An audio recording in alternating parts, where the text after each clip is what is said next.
Hey guys, Dave back on Yola for a little sailboat DIY fun. Had a little problem with lithium batteries last week when I came to the boat. I had no power.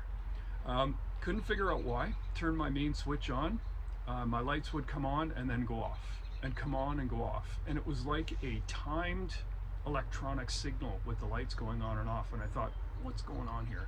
Now I don't have lithium on the boat, so what I realized was my lithium battery voltage dropped down to the point where my BMSs on all my batteries were disconnected. And one of them was randomly connecting and reconnecting and connecting and reconnecting. So I looked at the Raspberry Pi, it was dead, which is running my Venus OS. I looked at a bunch of other things. I started turning power off, started checking batteries. I ended up putting another battery on as a jumper. I did not have enough solar last week to charge these batteries back up, and I didn't have a battery charger. So I ordered a battery charger from a company called EPOC. It's actually spelled EPOC. They make phenomenal batteries for boats, for camper vans, all this kind of stuff, RVs. They've got a bunch of different batteries, but the nice thing about them is they're kind of like Battleborn. They've got a 10-year warranty on their batteries.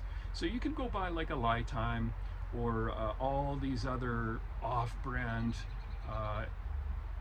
lithium batteries. They're typically 12 volt by 100 amp, and they got all sorts of weird names. All the companies are buying them from one company, typically out of China, and they build them. But EPOC and Battleborn, and there's a couple others that are super reliable. As I said earlier, 10-year warranty. So I ordered the charger, and let's take a look. Okay, so here is the charger. They call this EPOC. It's spelled EPOC. And this is a pretty serious charger. It's all aluminum, so it's got aluminum fins on it. It's actually got a fan on it. I would imagine it's temperature controlled. I haven't plugged it in yet. It's got this big aluminum plate on the bottom, which you could probably take off. I don't know. They tell me it's meant to be mounted right on a battery, but I don't know why they put these little screw tags in it. I guess because if you're not going to mount it on the battery, but it's metal. So I've got a 100 amp lithium battery right here. If you put this thing on here, you got to make darn sure that you don't short out the terminals on the battery.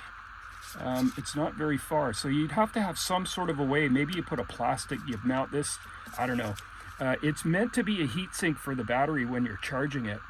You could mount it on the side, I guess, strap it on the side. I don't know if that's such a great idea. I don't know how beneficial it is, but this battery, I don't know how well it's charged. It's a lithium iron phosphate battery, 110 amps, 12 volts. So let's put the charger on it and plug it in. See what it does. So here's the first setup for the EPOC battery charger on a 110 amp battery. 13.3 volts in the battery, so it's not that low, but the lithium is going to pull full power until it's fully charged, and that's a great thing about lithium. If this was a AGM battery, it might turn on and might pull 1 amp until it was fully charged, but that's the great thing about lithium. So let's plug her in and see what happens.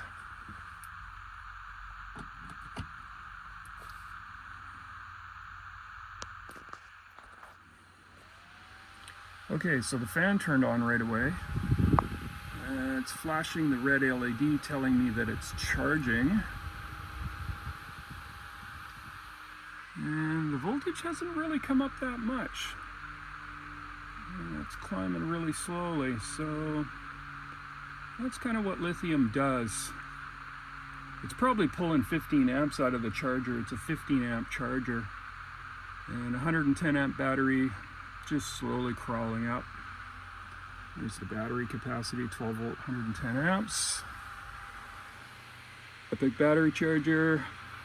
And I'll just do a little test on it and see how warm it gets. Seems to be all right. So eventually what I'm going to do is hook this thing up in the boat. Okay guys, that's it for the EPOC charger.